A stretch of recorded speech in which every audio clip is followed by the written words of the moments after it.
Joining us today to talk about place-based global learning is Chris Hill from anthropology, Amy Becky-Nolan from the library, Kirsten Davis from construction management, and Jennifer Snow from curriculum instruction and foundational studies. And I'll just turn this over to these five folks. Thank you, Kevin. So I'll place this in a little bit of context so you have an understanding of where this came from, some of these ideas. We're going to look at the use of Google Earth, and one of the values of Google Earth is that it is free. In fact, it should be an automatic application. If you get your iPad, it should be there, you don't even have to download it. So look for it while I kind of jabber on here for a couple minutes, because we're going to try to use Google Earth. I'm going to provide a little context and some of the kinds of ways that I've used it in an introduction, a 100-level introduction to environmental studies class. And place this in a little bit of context, talk a little bit about some examples of learning objectives, examples of learning activities, and examples of assessments, and how they're integrated into the use of Google Earth. The idea of the overall objective of the environmental studies class is to go from knowledge to use of knowledge, and taking the knowledge to make decisions.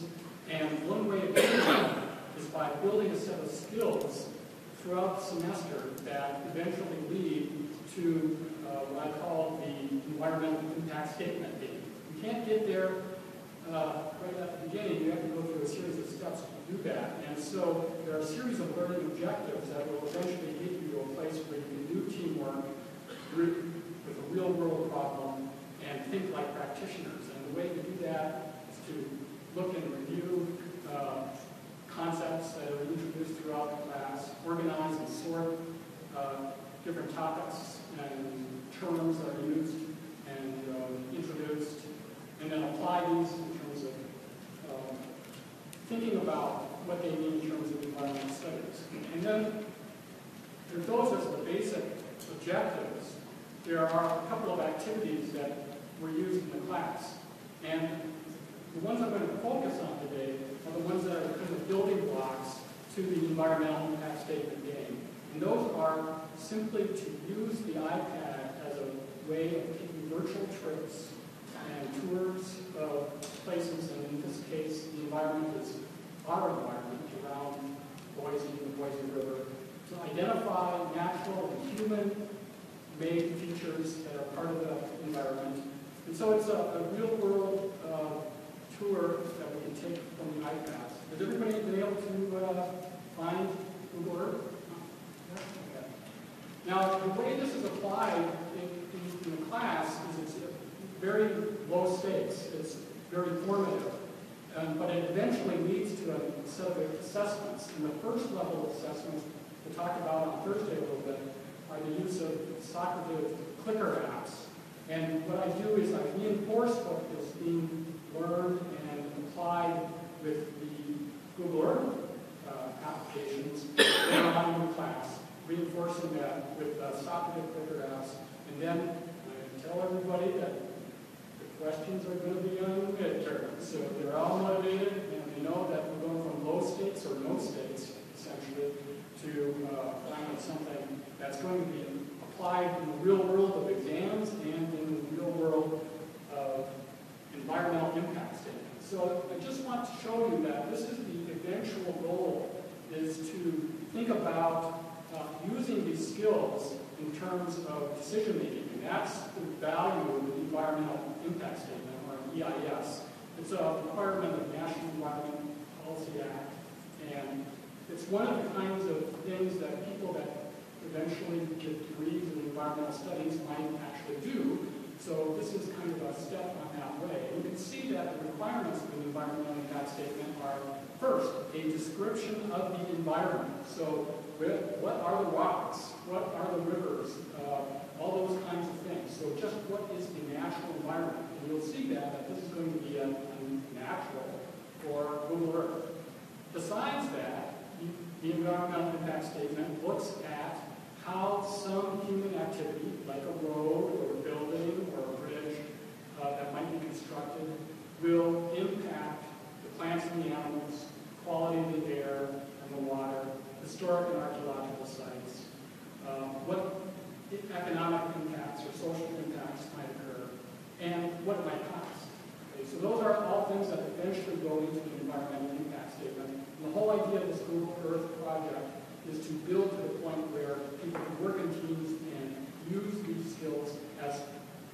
component it's a practice component built into this environmental impact statement. So, identification and assessment of environmental features using Google Earth. Here's the first picture, and it's an image from the Poison River upstream from here. And you might notice the big black cliffs, and then in the background the white mountains. And these are two different kinds of rocks. These are two kinds of natural features. And this is where we start the Google App project. So if you have your Google App, and I'm just going to try this myself. If you have your Google image, maybe it's of the globe, you'll see on the top left-hand side, right over here in this corner. See that? There's a place where you can type in things. Try typing in Boise State. Try typing in that. See what happens.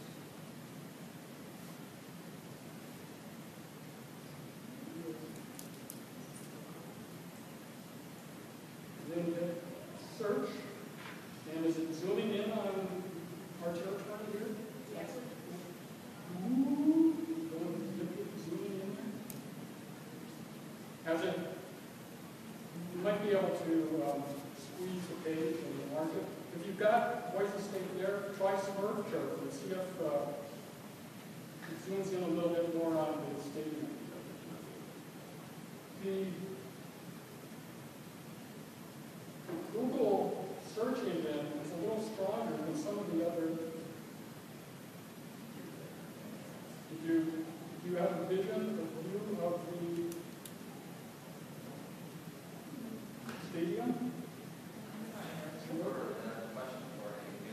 No questions.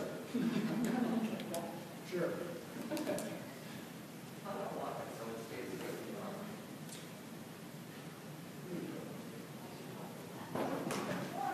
First will answer your question for you. Thank you. So this is where I began the class. Okay, we begin at school. Okay, you all have a picture of the sculpture. Can you see that?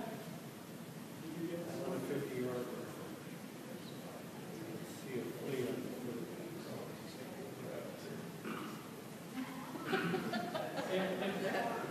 Has everybody got that kind of image? And if you expand it out a little bit so you can see the context of the Smurf turf, you see we're in an urban ecology system here. You know, we've got the Smurf turf and to the south, very built up area, and then we've got the river, and then a couple of green spaces here and there. So this is where we begin. And because we have this search engine, we can quickly visit other places. So now I'd like you to try to put in Lucky Peak State Park. Put in Lucky Peak State Park. And this is upstream from us today. And you might not get right at the state park, but that's okay, because we just want to be in the ballpark at the state park. So as it zoomed out and then re-zoomed back in a little bit, so that maybe you see Lucky Peak State Park and Diversion Dam. Do you see those words printed?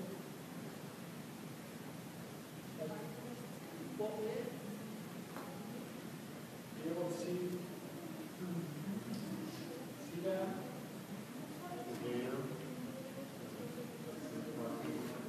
Do you have on your iPad, on your Google Earth, both the image and titles, so you can see something labeled, like a Peak State Park, something like that? Okay, now take, if you can, go upstream from Lucky Peak State Park until you get to something that looks like this image. Okay? And this is a very ironic image for environmental studies because it says, keep your forests green and there are no forests anywhere. Okay. But another interesting thing about this is what we would call a human-made feature, an anthropogenic feature. This is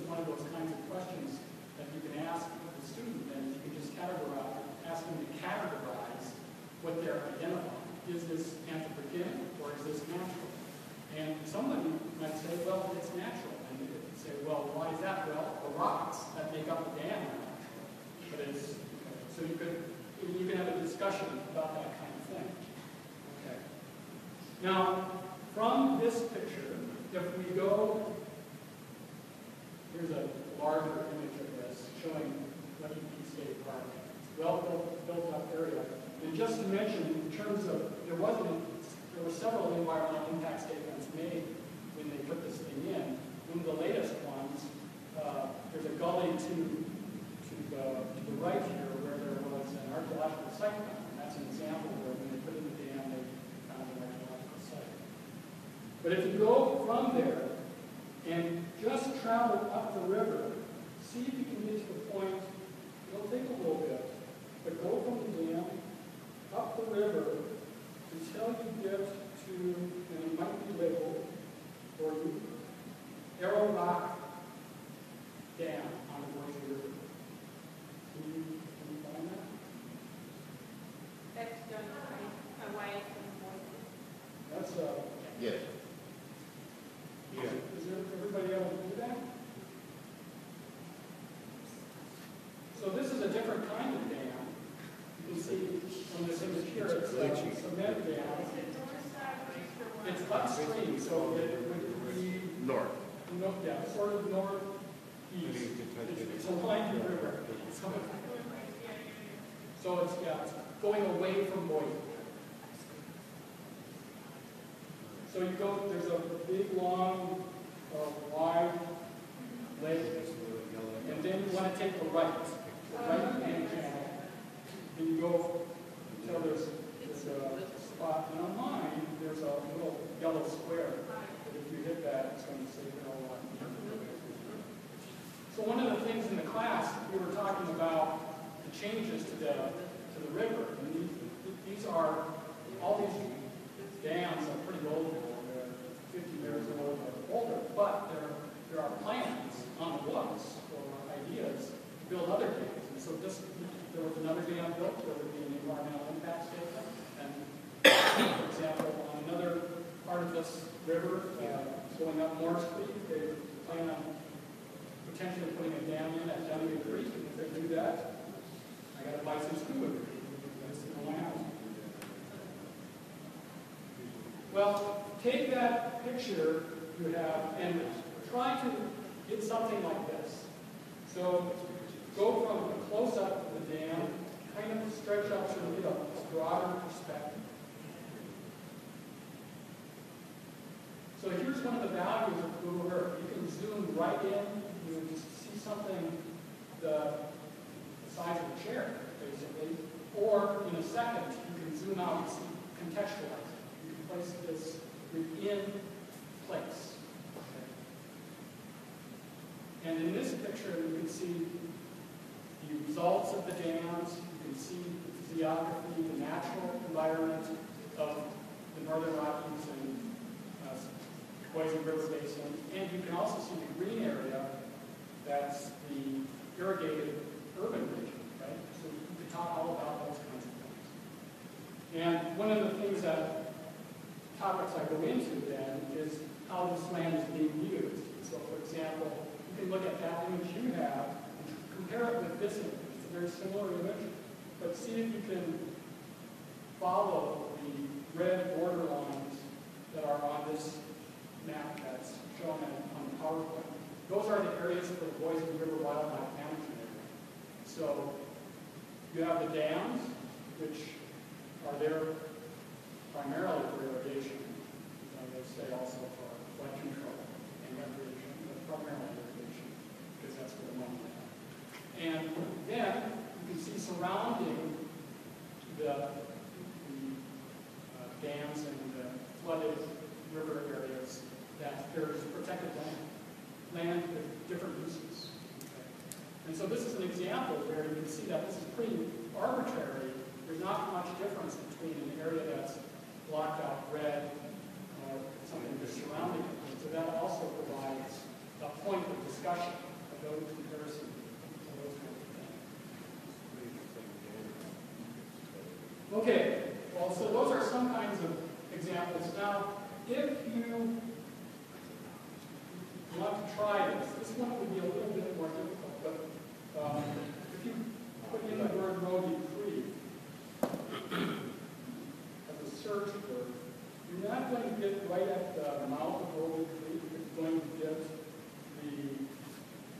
Bogey Creek National Forest area.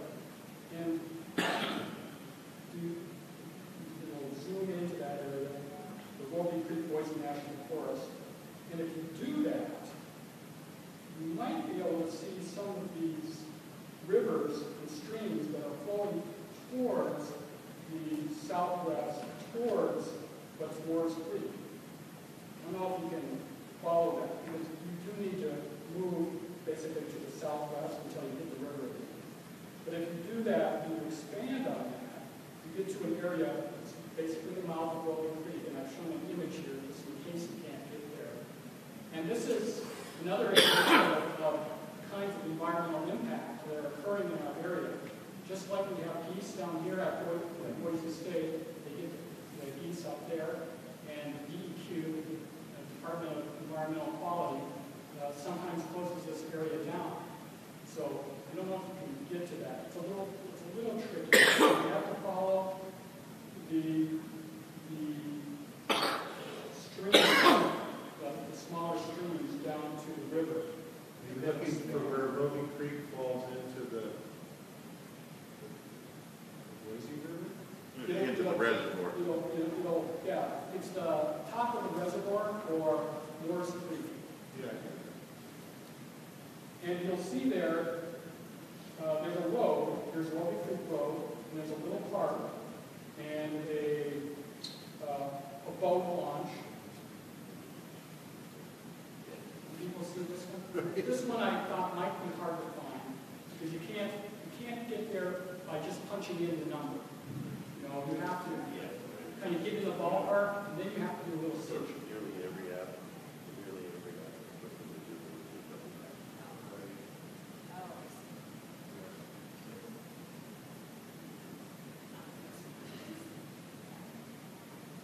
I think there's 3 more geese on the beach you might look. So this is an example where you build some familiarity with using the iPad, but then you don't take them right to the place. So, you might start off with the Giza Pyramid, but then you say, okay, here's the Giza Pyramid. Hey, where's the Nile River? And don't punch in Nile River. Find it, okay? So this would be an example of that kind of thing, where they have to find the features that will be connected with a particular place. And I just happen to use this as a good example because they close it down with the E. coli. Here's an easier one, but one that's just as important. Try typing diversion dam, and this should bring you back down to the area where we were before, around the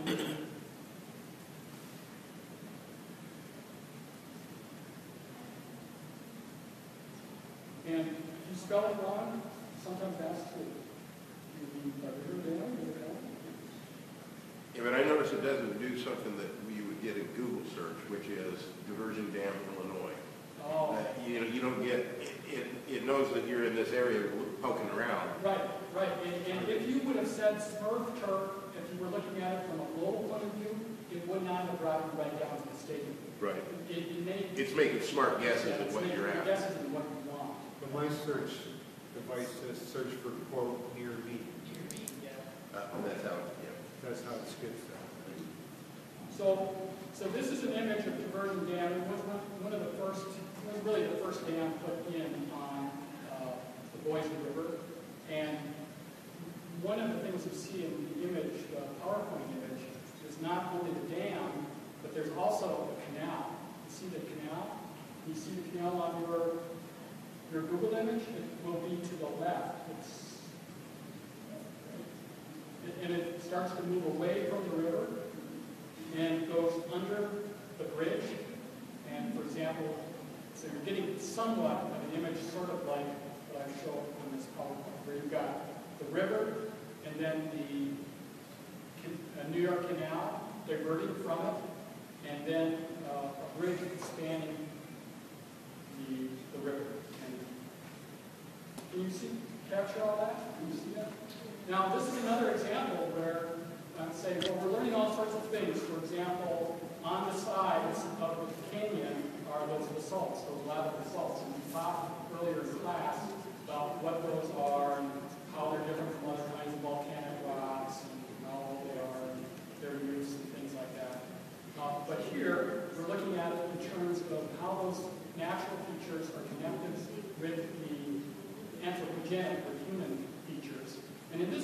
they built this highway, they had to punch through the canyon, and the canyon walls actually have caves in them, rock shelters in them.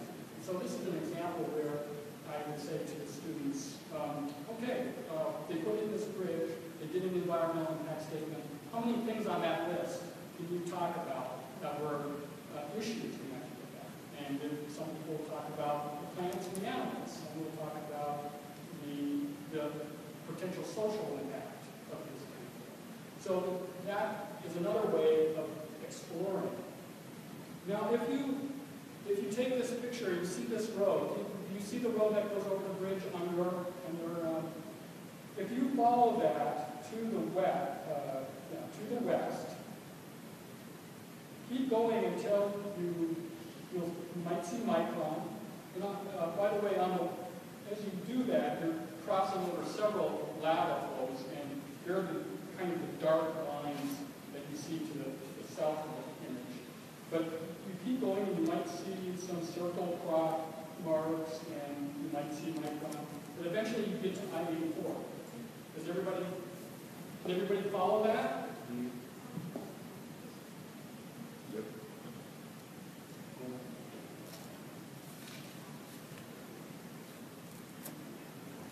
So here's kind of an image of what you might be looking at, something like this. If you look to the north of I-84, there's a lot of white stuff, and those are gravel pits. So this is another example where these are human-made features, these big gravel pits, as you drive through Boise. But these are gravels that come from the mountains. They come down as part of ancient rivers. So the source of the gravels, the use of the gravels, the impact of the use. As you drive through Boise, you've got gravel pits on all sides of you, and all those kinds of things. So there are all sorts of things besides just looking at these images and talking about them.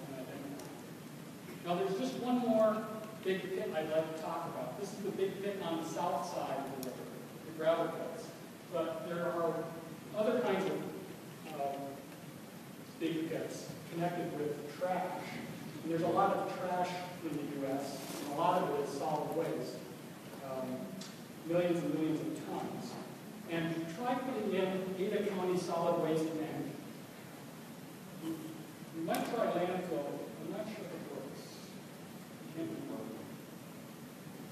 If you put in Ada County solid waste,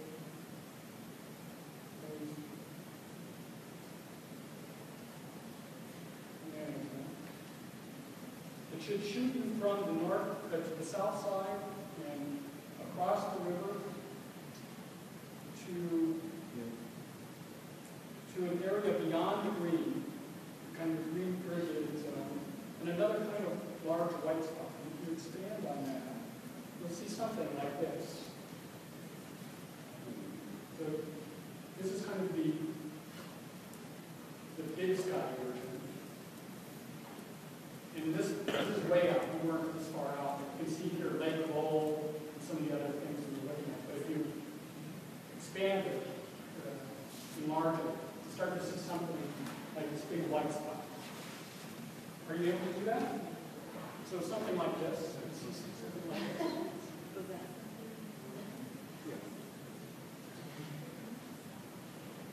It's pretty much what I showed you.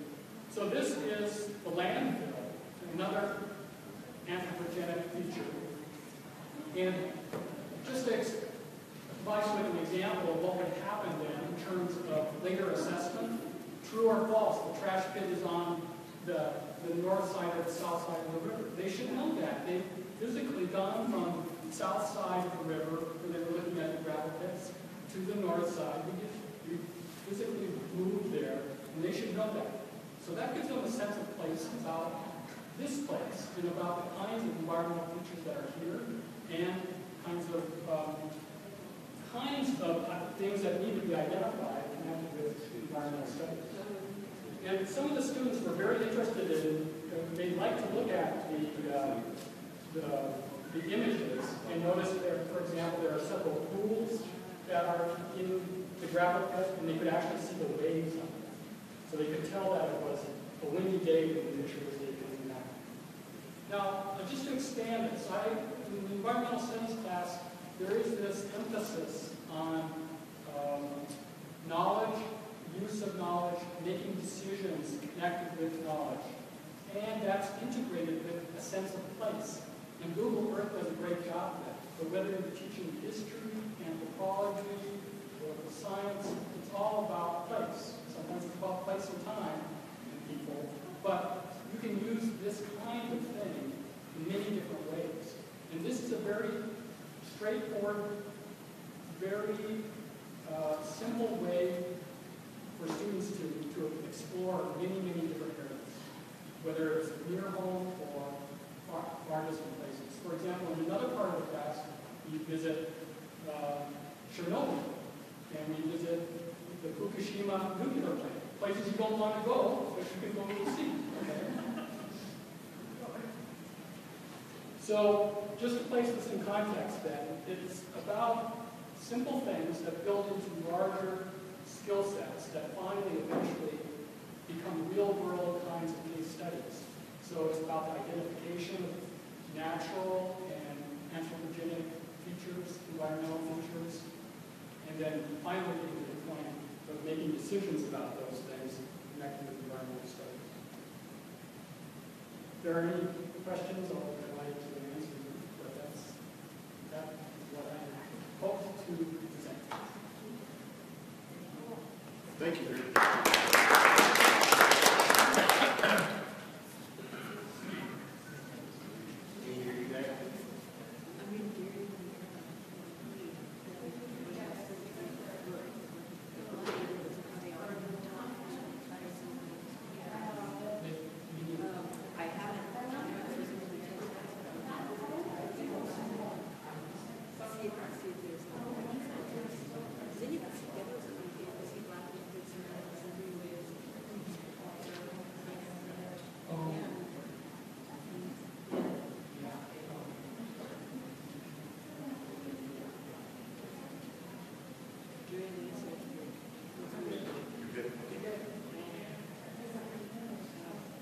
Okay, my perspective as a librarian is obviously quite different from Dr. Hill's. So the way that this is framed has to do with how our students are using, what their information behavior is like. So if you think about the ways that students are accessing information in all of these different ways, librarians are always trying to tap into how are students accessing information. How can I insert myself into that path so that I can get them to good information? So that's kind of the frame behind what I'm going to talk about here today. And something that came about when this whole social networking craze developed was that people started checking in and using lots of ways to do that. So first I wanted to define what checking in is. It's the act of electronically announcing your presence at a destination. And people do this using their mobile device. The number of different apps available to them, including Foursquare, some older ones on here, Looped, MyTown, Google Latitude, BrightPipe, Goala, Scavenger. Scavenger is one that I experimented with that I will talk to you about. But the reasons that they're doing it, they're getting information from this, but that's not the main reason why students are doing this. They're doing it because they're learning from the games that they're playing. So a lot of those checking in social networking software mechanisms like Foursquare, they're checking in to earn points, so it's like a game to them.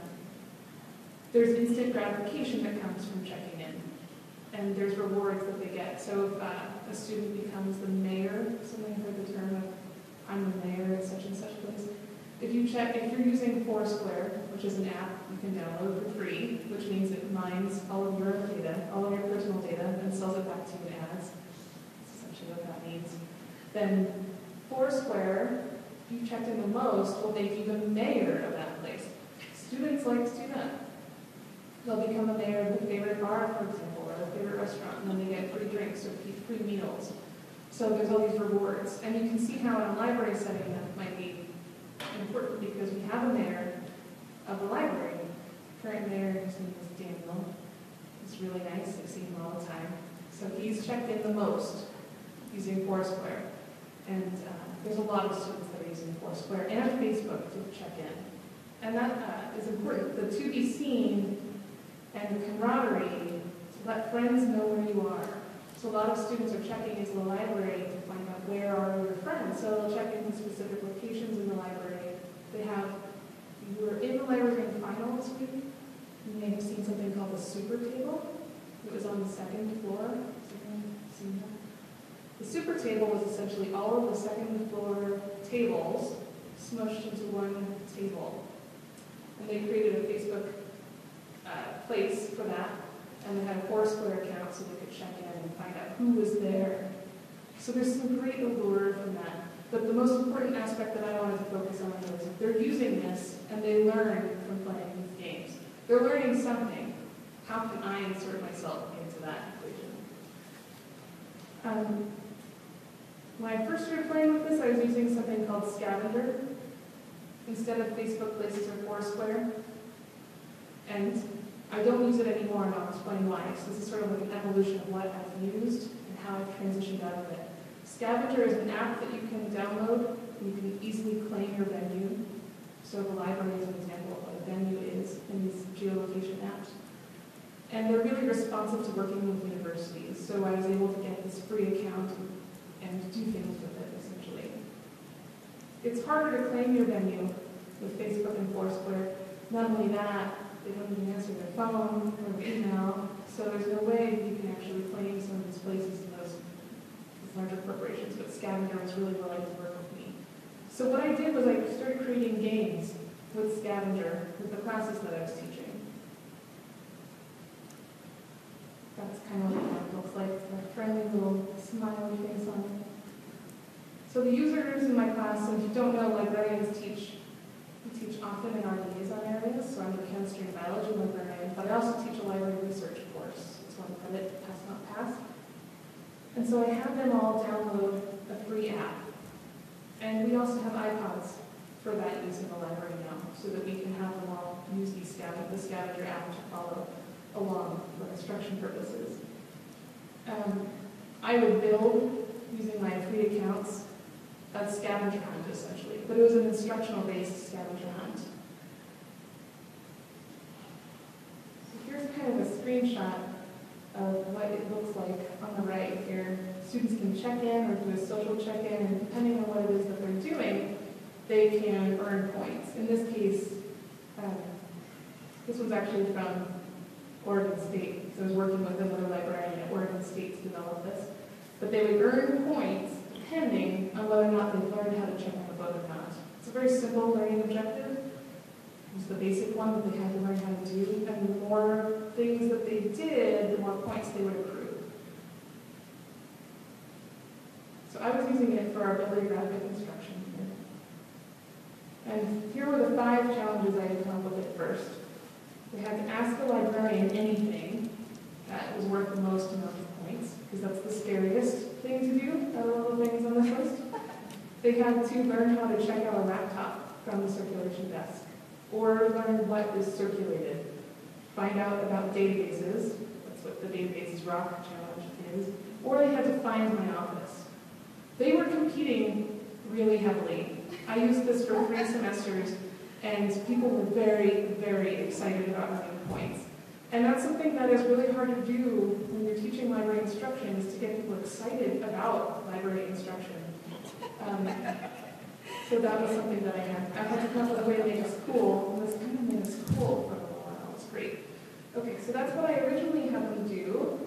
And here's some more screenshots about what it looks like. If you look at the middle screenshot there, you can see that if they learned about Bronco Prince, they get +2. If you've played any video game, you'll know that you earn points depending on what you do. It's just like that. And they enter there's a way to set it up so you can assess it, sort of like in a Blackboard quiz or in that other app that you're going to probably be looking at later this week, that's the Clicker app. I can't remember what it's called right now. It's going to refresh my memory. Turning Point Technologies? Yeah, that's one of the manufacturers. So they can enter the information and it'll instantly give them feedback depending on how I set it up, which I really liked. So then I had the students, as part of their final assessment, redesign the scavenger hunt every semester. So they had to design what the next students would have to do when they came in. This is what they came up with. They added thirsty. They wanted to have the students learn where Starbucks was. That's a real no-brainer. But I let them go with that. You'll see there's one that says view a little history. And this is I thought was a little bit cruel and unusual, but they were making the students go to the microphone. All the new students had to go to the microphone. And I was impressed, even though I don't usually try very hard to teach things like that, the students really wanted all future students to do that. And I thought, that's great. It's called hazing. It's called hazing. That might be why. So they had to go to the Idaho Statesman from 1864 to a certain date and say what the headline was on page 1. I thought that was very cute. Okay, so that worked for a few semesters. And I decided that things were just too complicated with setting things up in Scavenger, so I started going in a different direction. I started working with QR codes and mobile-friendly tutorials. So those instructional tutorials are mobile-based, whether they're text, like a library guide, or they're videos. And I created a game sheet instead. So I started to change it a little bit. And this is what we're using now. This is what I've decided is the easiest to manage. They get a game sheet now. And this is something we rolled out as part of Bronco Welcome. So all the students in Bronco Welcome could participate in this game. And they would earn, they would not get credit or no credit, but they could win a gift certificate if they completed it and had the correct answers. So this became the replacement to that app. And this is mostly because it just became such a chore to have students download the app and run around the library. And it's a proprietary piece of software. What happens if something breaks? Am I relying on this piece of software? And they decide to change things, then what?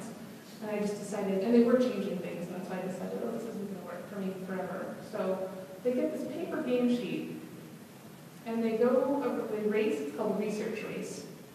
They race around the library. That was the best description for what they were doing with Scavenger. And the classes that we teach will compete in order to find these QR codes hidden across the library. They can either scan the QR code, and if you guys want to try out your QR code reader on your mobile devices, feel free, it should work. And if they don't have a mobile device, they can check one out at the first floor of a reference desk or a circulation desk in the library. They can also use a laptop to manually type in the URL to get to the same content. Amy, Yes? are you checking a lot of devices out because students don't have a smart device or smartphone? Our iPads and our laptops are checked out. During the semester, they're almost always all checked out at the same time. And we now have some disability, resource purchased iPads as well. So for students with disabilities, they can check them out for 4 days instead of the few hours that they have. So yes, we are finding it's extremely popular. So what we would do as a team is develop these tutorials with this instruction content. And this one should show you where to go to get help. It should take you to our mobile site. It's really easy to create QR codes. If you haven't done that already, the easiest way I've found is to use bit.ly, the URL, this one. And then you create a shortened URL link, and you then add .qr at the end of it. It just makes the QR code for you. If you want to learn more about that, I can tell you more about that later. So here's another one that we did. It takes you to a video, so they'd have to watch a video to get through it to answer the questions. And that's been very successful. We've been having lots of people doing that as part of classes and for Bronco Welcome. But in the future, some of the things that I thought might be more useful would be to have it entirely online using Google Maps. And I'm still trying to figure out a really easy way to make that work. That just seems, it's really hard to do, unlike what Dr. Hill is doing, where we're looking at things widespread over a large area. It's really difficult to place different locations within a building. So geolocation within one building is very difficult at this point in time. So as you can see, there's many, many dots little blue place markers that indicate different locations within the library. But there's nothing that we can use yet that will guide them to those. They have to find them on their own. I'll explain more about that next. The only company that I've kind of talked to a little bit that might be able to do something like that, this is called they're called Wi-Fi Slam. They do real-time indoor positioning. And what that means is geolocation works really great if you are using your mobile device to get you from Boise State campus to Albertsons, the grocery store. Let's say it'll tell you how to do that based on where the satellites are positioned, but within one building, you have to rely on Wi-Fi to do that. And configuring Wi-Fi to tell you exactly where you are within a building is incredibly difficult. Not only that, Apple, I don't know if you care about this, but Apple does not allow for that to happen. So that Apple doesn't actually allow any apps to be designed so that it asks for where the Wi-Fi position is and send that information back to you. So this company is doing that, and they are only working with Android platforms. So what do? This is something that needs to change. It will change at some point. The technology will change and make this easier. There's other augmented reality apps that I've played with, like Layer. If you haven't played with that, it's really interesting. But it does not work within one building. So it's very difficult. It will overlap all of the different pieces of information. It'll work better in a wider area, essentially. So that's what I have been working on. If you have any questions for me, we can talk afterwards too. Okay, thank you very much.